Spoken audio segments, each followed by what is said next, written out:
All right. Grace and peace to the body that is the church. I want to thank everybody who listens to this live or after it has been recorded. I do know your time is important to you, and so I do appreciate you spending some of it here listening to me talk. Now, tonight's stream, I'm going to be reviewing some comments, some interaction I had in a comment section here on YouTube. And then I might review another one I had, but there's one that I want to focus on specifically first. Now, what I would suggest to people is if you are having a comment section interaction, be wise. Be wise with your interaction. If you see that the individual is not actually wanting to engage with what you're saying, or if they are talking down to you too much, or um, continuously moving the goalposts, or not really adding to the conversation, just making it stressful and making it hard to actually interact, I think it might be time for you to exit out of that conversation.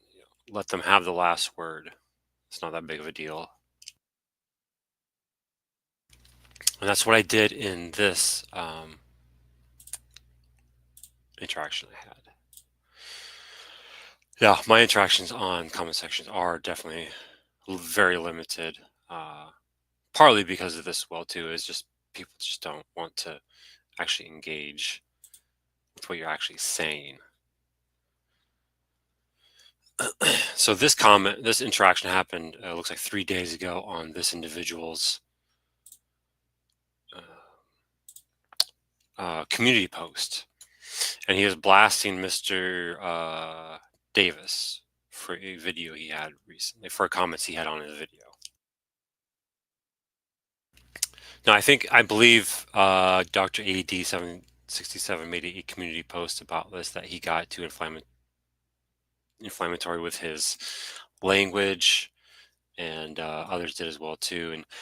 And I mean, honestly, I was kind of skimming through the comments. There was a lot of people talking down to him, saying just dumb stuff that probably got under his nerve, bugged him a lot. It would annoy me. And if you have dozens of people constantly talking down to you, it can be overwhelming. And each person has their own limit that when they reach it, they're just done with it. And this individual, especially, has a way of talking down to people who he interacts with here. And I've seen his comments with a bunch of people that he um, disagrees with, and whether it's me, Dr. Davis, or anybody else really that disagrees with him, he tends to talk down to them. It might even be part of his nature and who he is. I would say he's immature with his language here on YouTube. And I mean, don't get me wrong, I'm not saying he's like a horrible person or anything. It's not that big of a deal. But these kind of people, if you can't really deal with this, you want to kind of either just ignore them, or you don't want to interact with them much. And I'll walk through our conversation and show you that after a short period of time, it was very clear that the conversation was going to go absolutely nowhere. And it's more about wasting your time, really, and expending a bunch of energy for really nothing.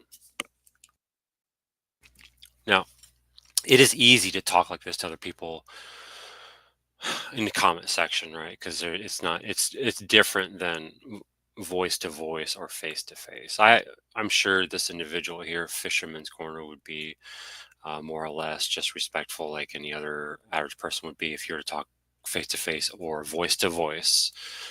So it's not that huge of a deal, but you want to.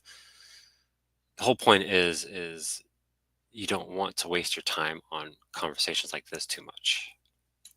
And this will be another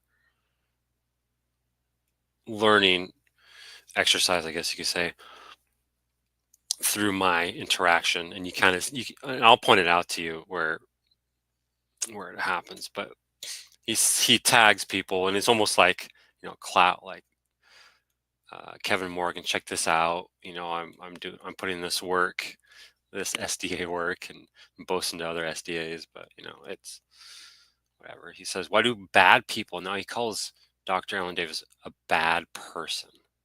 I'm not sure what he means by a bad person. Is it in contrast to SDAs like himself, who is a good person? I'd find that interesting. Bad people always claim offense and run away from topics. See, always this kind of language, which I use from time to time, and I don't mean to. So maybe he didn't mean to. But if you mean bad people always claiming, these people who disagree with you are the bad people who always, it's hard to tell exactly what he means by who these bad people, quote unquote, are, and how they always claim offense and run away from the topic, which ironically, he doesn't run away from the topic, but he just kind of, in our conversation, moves the goalpost, or seems to move the goalpost a little bit. And I'll lay that out here in a second. So, so he's at the very least calling Dr. Alan Davis a bad person, but he says people. And then pretend things weren't answered when they clearly were.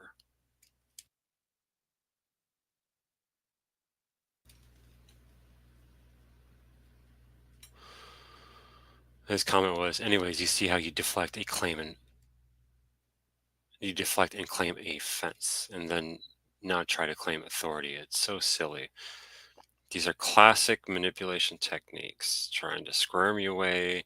I always find it goofy when people try to get into the psychology, but trying to squirm your way from getting into the theology as if he's not capable of discussing theology. That's kind of weird too. You're unable to handle the text correctly, and when confronted with it, you don't address it. I accept your continued concession. It's kind of like it's kind of like what a teenager would say to his parents or something like that. All right. So, all right, newest verse. Let's see. Make sure we get all the comments.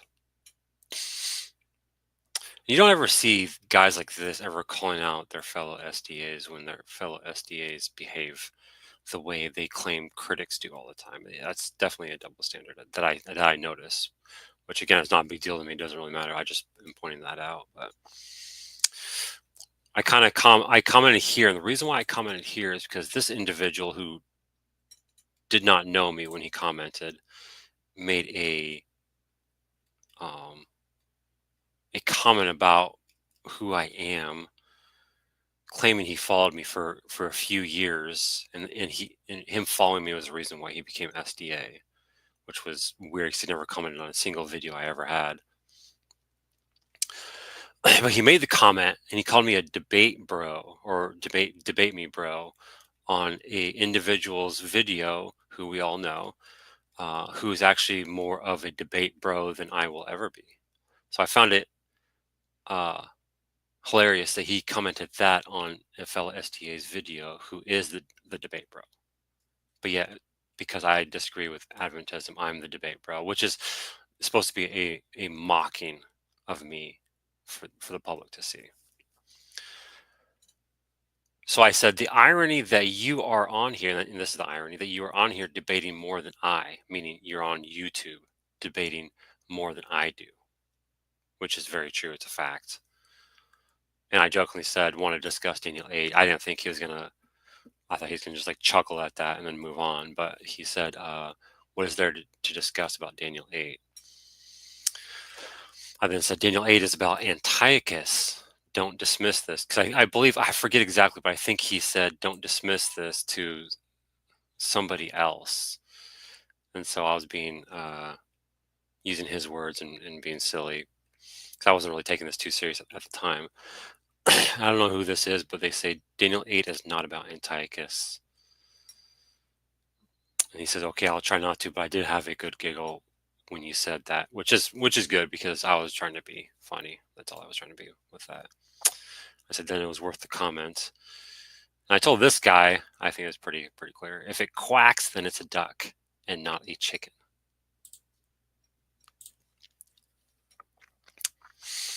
He says, sure, but again, prophetic dualism. Okay, and I assume what he means by prophetic dualism, what he means by that is it gets a little more confusing, but I think what he means by that is type and antitype. But in the later comment, when he says cyclical prophetic dualism, I believe is what he says, it almost seems like he's referring more to shadow fulfillments. So, or maybe he could be referring to both. I don't know. It's hard to tell. So he says, sure. Remember the context the discussion is about Daniel 8. He says, sure, but again, prophetic dualism is a normal, which I don't know why he said, but again, because I've never said type and antitype is not a biblical thing, or shadow fulfillment and future fulfillment is not a biblical thing. I've just always said we need to be cautious when we use type and antitype in shadow fulfillments, because it can very easily lead us to teaching extra biblical things and adding to the text when the text is not doing type and antitype. I think honestly, a lot of bad theologies are based upon type and antitypes that are just not found in Scripture, but rather are forced on Scripture from certain texts. He says prophetic dualism is a normal interpretive method, okay, and not just Christianity, but also Judaism. Now, I'm going to take that at face value. I haven't studied Judaism because there is a lot of, a lot of content to study if you study Judaism. I'm going to assume he's correct on that. I mean, that's no issue here. I don't have an issue with that. And I've never had an issue with this. I'm not sure why he mentioned that when I said it's about Antiochus. I guess at most he's saying that prophetic dualism, that I don't know. I'm not sure. Having a near term fulfillment is normal. Now, I assume what he means by a near term fulfillment is that it does not exhaust the prophecy. So it could be he could be saying that Antiochus was a shadow type fulfillment, or a shadow fulfillment, and not the complete thing. So that's very problematic for for Daniel 8, for him you referring that to Daniel 8. That's very problematic. Near-term fulfillment is normal and part of the cyclical pattern. So here goes, cyclical pattern that's expected. Now, not all prophecies have cycles where they have constant shadow fulfillments. Some do. Not all of them do. So again, we need to use caution. And there's a comment I'm going to be reading after this that lays out my concern, although very briefly, because keep in mind, I am working while I'm making these comments. So I'm taking orders, I'm making orders, I'm delivering orders, because I run the whole business myself. And so it is hard for me to interact in a very deep, to have a very deep discussion with people through comments. And so he may, to his credit, he does not know, or probably does not know, my position completely. And so there can be some confusion there because of that. So he says it is normal and a part of the cyclical pattern that's expected. Now, again, use caution with that. Till pointing that out. I'm not sure what he meant. Till pointing that out, it's not dismissed at all. In fact, I agree with it. It's not exclusive of any prophetic dualism. So, okay, so maybe he's saying, I agree that Antiochus was a shadow type, which, again, that's a problem for his position. But I do agree, and I've said this in multiple of my Daniel 8 videos, that there is a general shadow fulfillment that's found in Antiochus, and that is the Antichrist figure that is to come, that we see in future prophecies and will be in the end time as well. I believe that is there. The issue, though, and I'm talking to an SDA specifically, the issue is the time. The time the time part is not cyclical. Unless, and this can be in my comment, unless if the New Testament, which is in my opinion, the inspired interpretation of the Old Testament lays it out for us as such. Because if we don't use that as a standard, then what is the standard? Well, for him, it is the prophetess Ellen G. White. For a Roman Catholic, it is the reigning Pope and what has been spoken ex cathedra. And if it has not, then it's through the the priests or whoever else teaches. For Christians, it needs to be the Word of God. Now, it's okay for Christians, I think, to speculate and to teach beyond what the scriptures say in a non-authoritative way. I don't mind that at all. I think it's great for us to do that kind of stuff when we discuss things and talk about things. But if we're going to say that this, what I am teaching, is biblical truth, then we need to be very cautious of how we go about that and not use these type and antitypes and shadow fulfillments and cyclical patterns beyond what the New Testament says they're to be used. Now, the same behaviors repeat themselves and they grow in magnitude. Again, like, that's fine. Yeah, that's fine. When the scriptures lay that out. And when I made this next comment, I actually thought he was going to agree with me in part. And so it blew my mind that he actually disagreed with me. And what he said next was very interesting. And give me 1 second.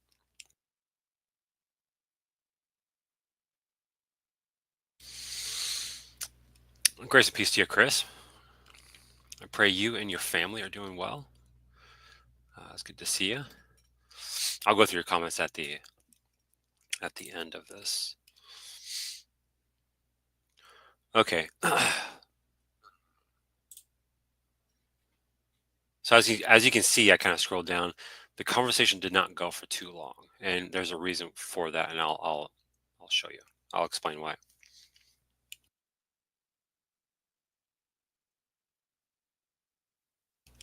I said dualism can only be if the New Testament lays it out. In other words, dualism is not going to be true, or at the very least, not going to be binding upon the body to believe as a truth from Scripture when it's not found in the Scriptures. And what I mean by found in the Scriptures is that the New Testament is not laying it out for us as this.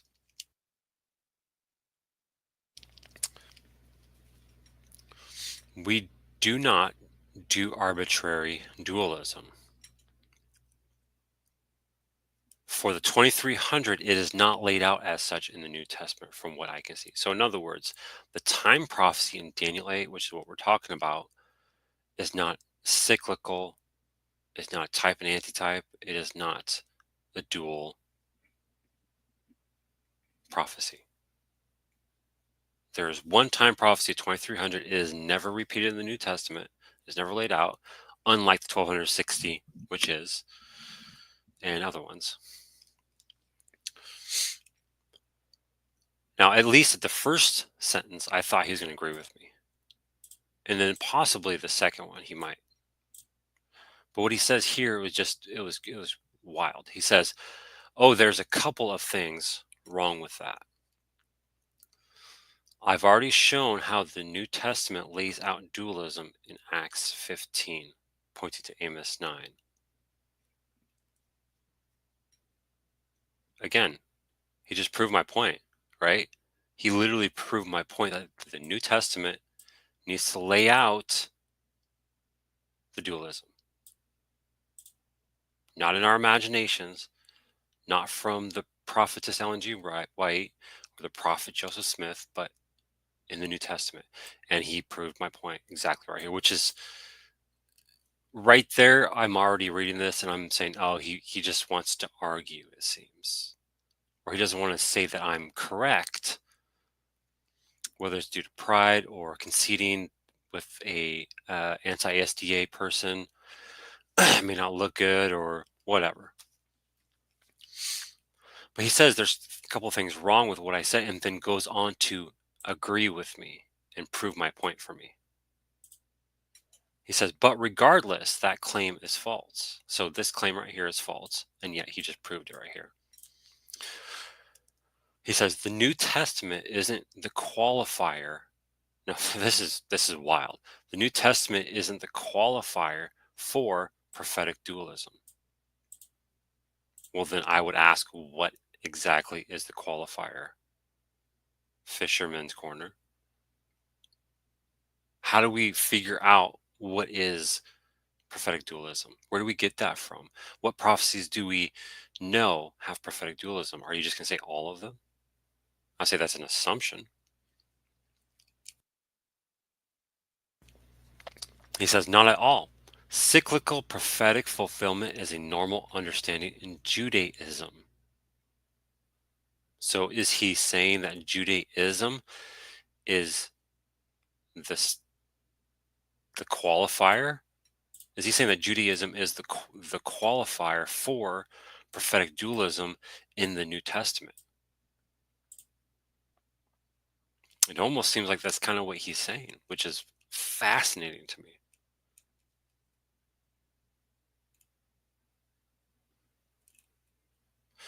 I then said, and I'm trying to get clarification here because this was just wild to me. And it was already telling me that he doesn't really want to actually just have a conversation. So I said, what other normal understandings? So I used his wording, normal understandings in Judaism are authoritative for you, because it seems like he's saying that cyclical or prophetic dualism and cyclical prophetic dualism is from Judaism, and it is authoritative for him. And that's the qualifier. He says, I consider the Old Testament as authoritative, okay?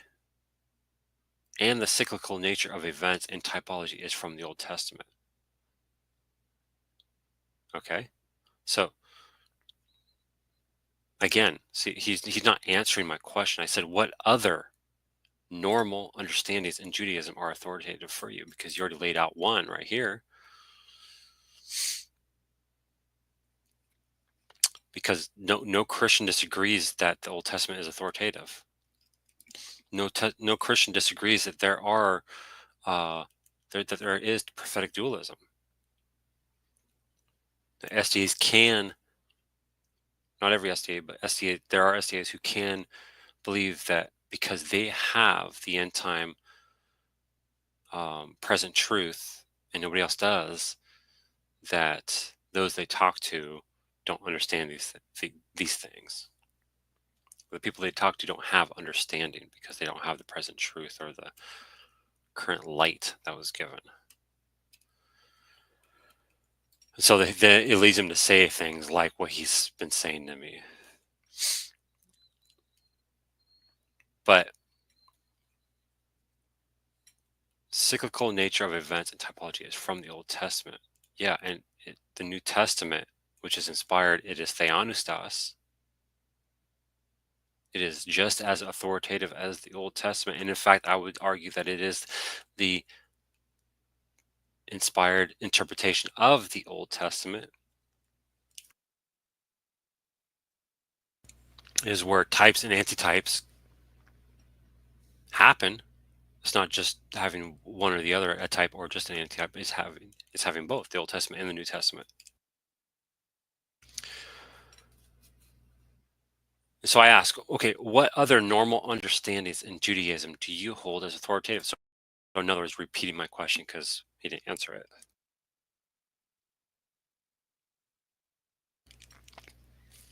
He said, again, whatever is rooted in the Old Testament. No Christian disagrees with that. For example, he says all of the New Testament is rooted in the Old Testament. Well, yeah, no duh, because it is the divine interpretation of the Old Testament. Again, you're not disproving anything I've said. You're not refuting anything I've said thus far. He then says, and this is kind of like, why even say this? It's almost as if they take naysayers of Adventism, or those who they talk with as infants, little children. and so they talk down to you. It's just, and this the individual does a lot, yeah, with a lot of his conversation he has with people, even, and there are some people who do that to him as well too. It's not just him. So, but he says the first Christians were Jews. No way, really, as if I was not aware of this, but doesn't prove anything. You haven't refuted anything I've said. Again, there is no refutation. There is that you say you believe in rules from Judaism, hermeneutical rules from Judaism. That's what you're. And I'm trying to figure out what other ones you hold to. And so I had to say question mark, because he's not telling me. He says, like the belief that a Messiah will come. And then he says the Messiah of Joseph and the Messiah, son of Joseph and son of David.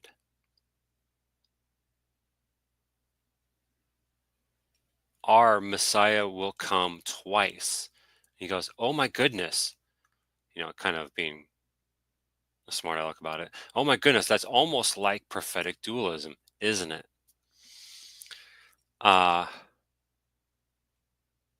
Again, you're this if this is prophetic dualism, which I don't even know if this would be qualified as prophetic dualism, because if we're saying that dualism is a shadow, multiple shadow fulfillments, the Jesus coming as the son of Joseph and son of David would not be like the son of Joseph would not be a shadow fulfillment of the son of David prophecy. They're separate prophecies speaking about the same Messiah figure.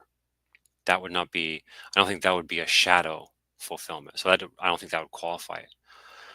If we're saying that it is type and antitype, then possibly that could fit there.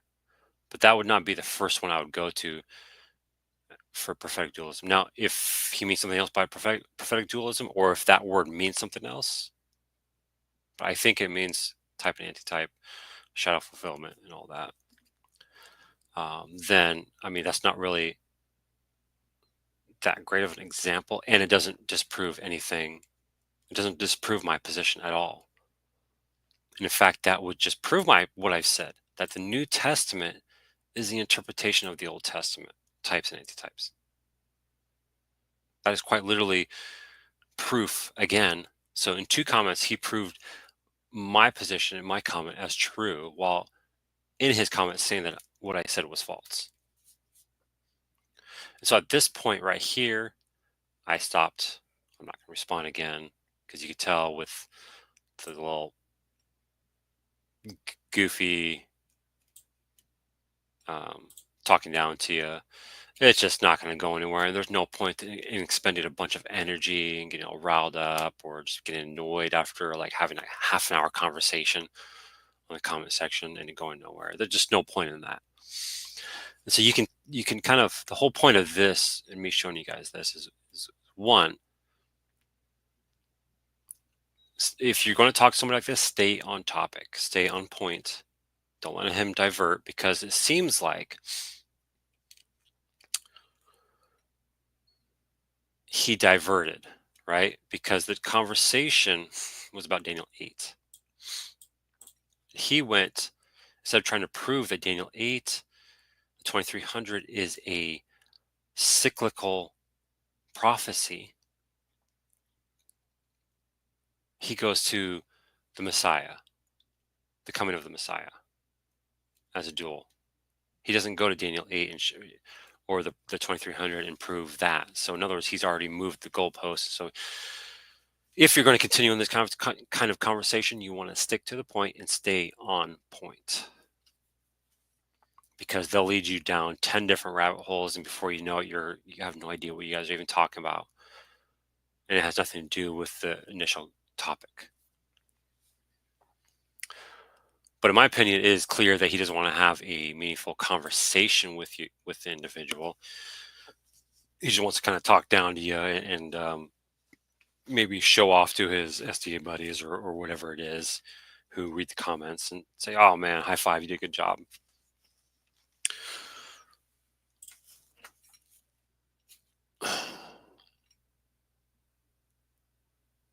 Um,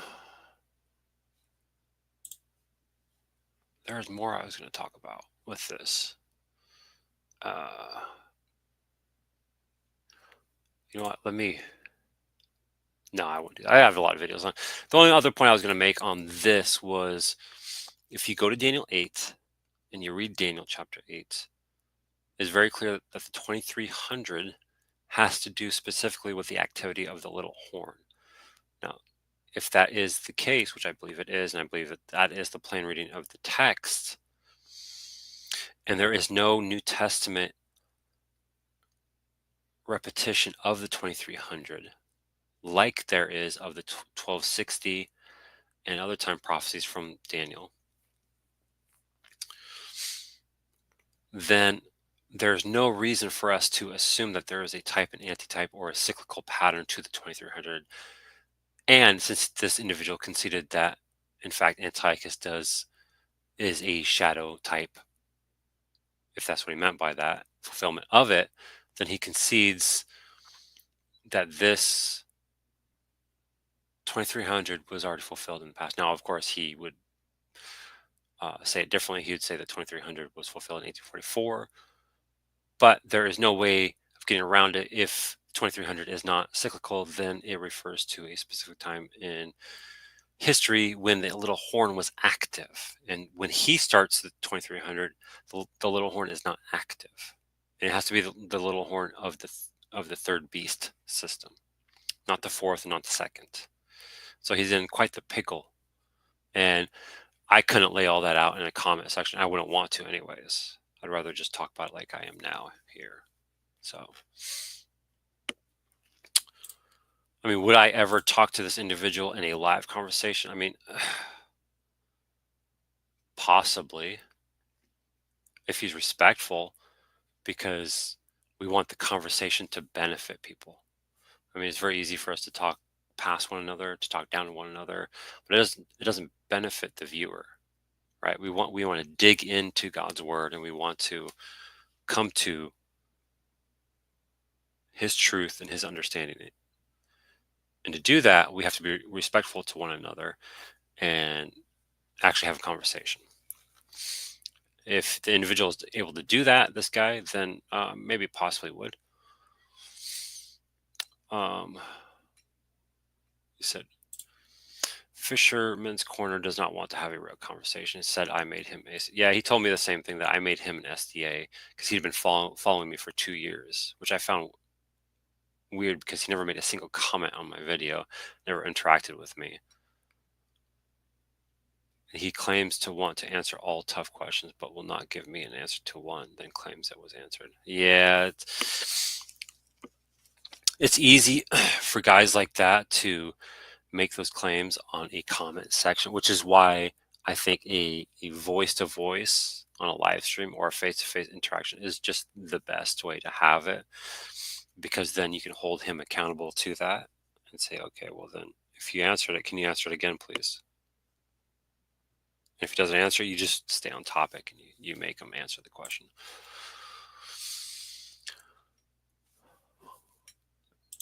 It's amazing that 17 minutes write almost a chapter of a book without engaging in points of the yeah.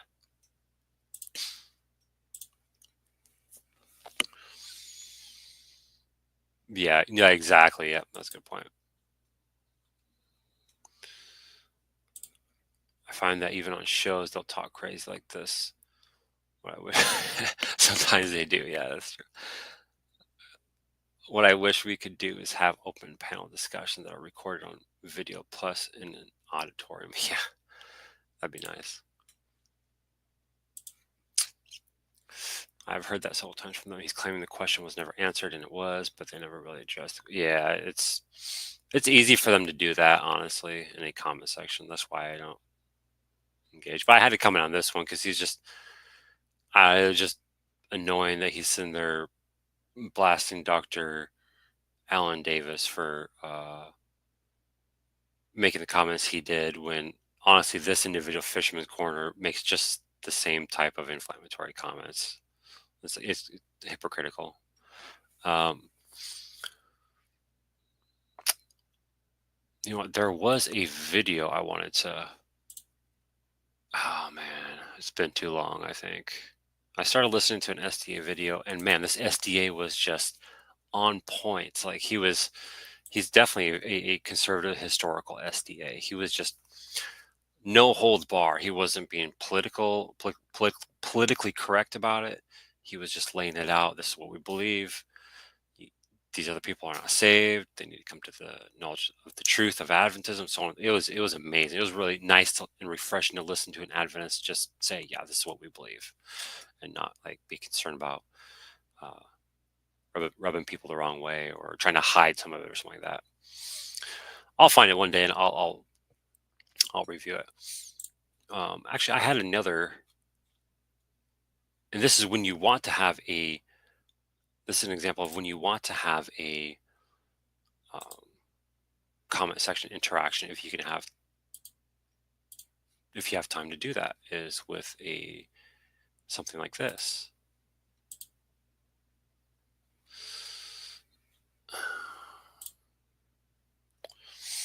Adrian Mason asked a question, and it's been some time since I've made this video. It's been over a year.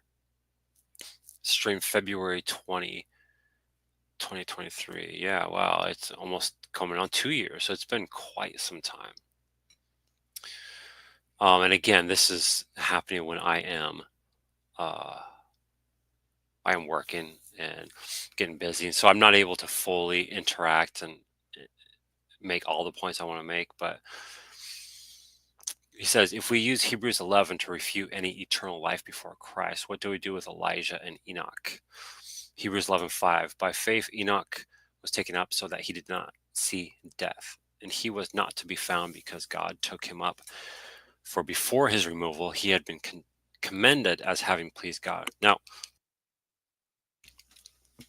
in this video I made, I was refuting making some arguments against the Adventist teaching that Michael, the archangel, raised Moses from the dead, and they have to have that because of their teaching of soul sleep and Moses appearing on the Mount of Transfiguration before Jesus. So they have to have him being raised from the dead. Now, the issue two issues I pointed out in this video, if I remember correctly, was one, that teaching they have makes Moses the first fruits from the dead and not Jesus. So although they'll say it is Jesus, it really is Moses, because Moses, excuse me, is the first one to be raised from the dead, never to die again. And the second problem that I saw with that teaching in this video was that in Hebrews chapter 11, it lays out saints who had faith. And it says at the end of chapter 11, I believe is verse 39 and 40, that none of them are perfected before we are. We are. So the issue is very clear. Moses appearing on the Mount of Transfiguration could not have been in his physical, eternal state, but rather his spirit or his spiritual form or whatever you want to call it.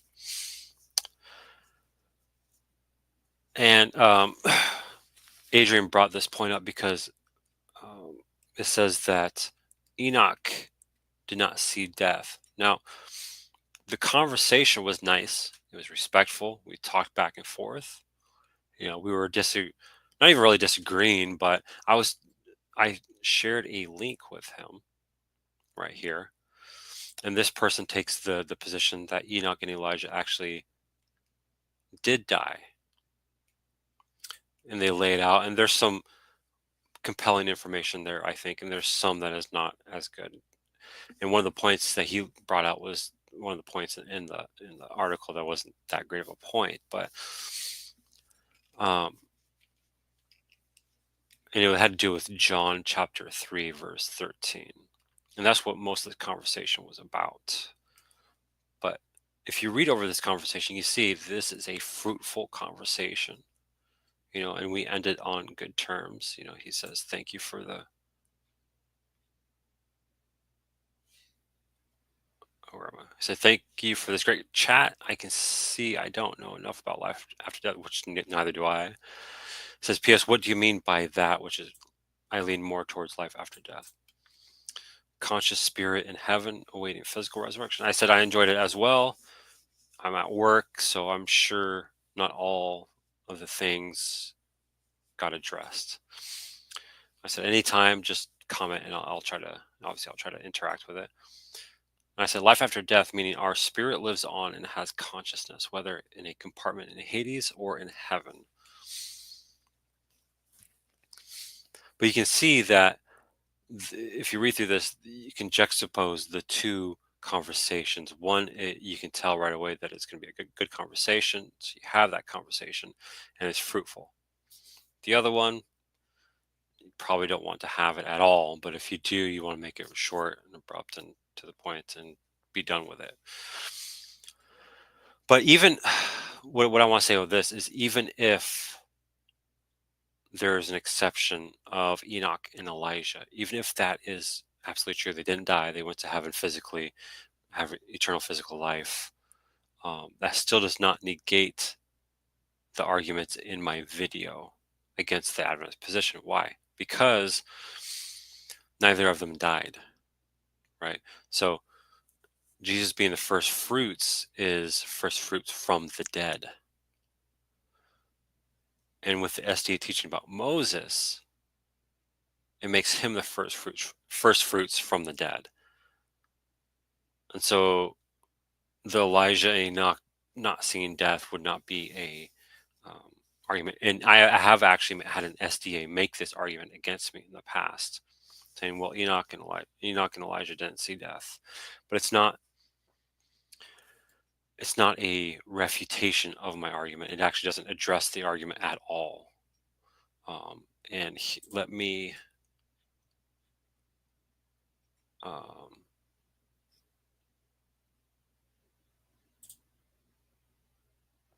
Let me go to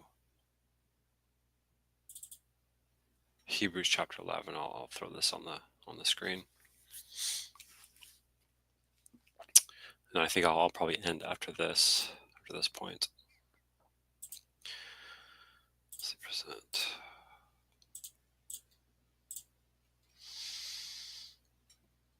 He said, Fisherman's Corner and other SDAs made me realize these people know they are lying and are just willfully dishonest.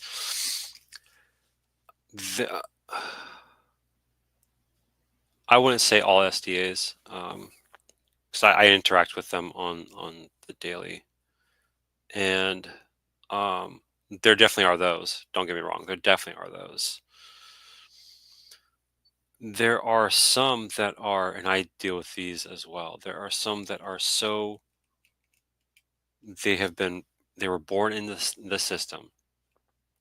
And this is what happened with me as well, but they're born in the system, so they, from cradle roll on, Sabbath school into the SD private schools, Pathfinders, and other activities. All of it is SDA. And you got the churches. All of it is SDA. So you're surrounded by nothing but Adventism. That is your world. So there are some that have been so indoctrinated and so brainwashed by that they really cannot entertain anything else other than Adventism. So it may seem like they're lying, but really they just, there is this wall of Adventism that blocks their thinking and blocks anything from what you say to get it into their brain. Then there are others that are just, they know they're wrong and they're willfully, they're being dishonest. Yeah. And then there are others that I talk to as well who know in part the system is not perfect. This is what I'm trying to be generous to their position. It's not perfect, and yet it is generally good, and so we stick with it. And they don't really make a huge fuss about, these would be the more liberal Adventists. They don't really make a huge fuss about Sabbath or premillennialism, their beliefs and that kind of stuff. or the state of the dead. They'll still teach them, obviously, but it's not that as big of a deal to them because they see the bigger picture in their mind of helping others and doing that kind of stuff. So there are different groups within Adventism. So um, let me. All right. Um, let me put that. Dang it. Let me go to Hebrews 11. So the issue, and I laid this out in the video, were these last two verses, which is why I was leaning more towards Enoch and Elijah dying. And in that article, he lays out some compelling information, I would say, that has to do with the language that talks about Enoch and Elijah. And the language that is used about other people dying and passing away. You can go to my video, and actually, I'll link Chris for you if you're still here. I'll just copy link address. I'll just throw you the link, or anybody else listening.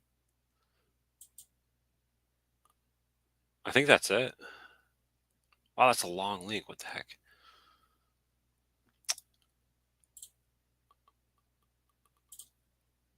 I'm going to delete those because I don't think that's it.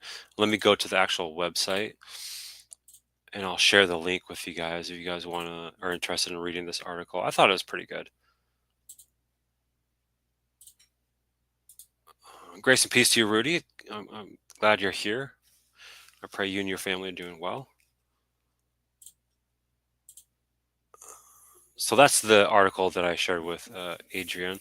And if you guys want to read it over, you're more than welcome to. But the problem I have, the issue that I see is verse 39 and 40. After it lays out this list of Old Testament saints, it says, and all these, so referring to all of them, though commended through their faith, did not receive what was promised. Now, what was promised was eternal physical life. Since God had provided something better for us, that apart from us, now that they refers to all of these, which refers to all these saints, they should not be made perfect. And being made perfect is what is the promise. It's the eternal physical life, never to die again. So it seems from these verses that all these have not received that yet. Now, there could be an exception with Enoch and Elijah. That's fine with me, but it seems like there is not. But granted, the language can be kind of hard to deal with. So if Adrian does listen, then, I might review his comments later and walk through them more, but I am starting to get pretty tired, and it is bedtime for me. So I'm going to end on that note. I do appreciate you guys listening and tuning in. Grace and peace to everybody who listens. Have a good night or a good day. God bless.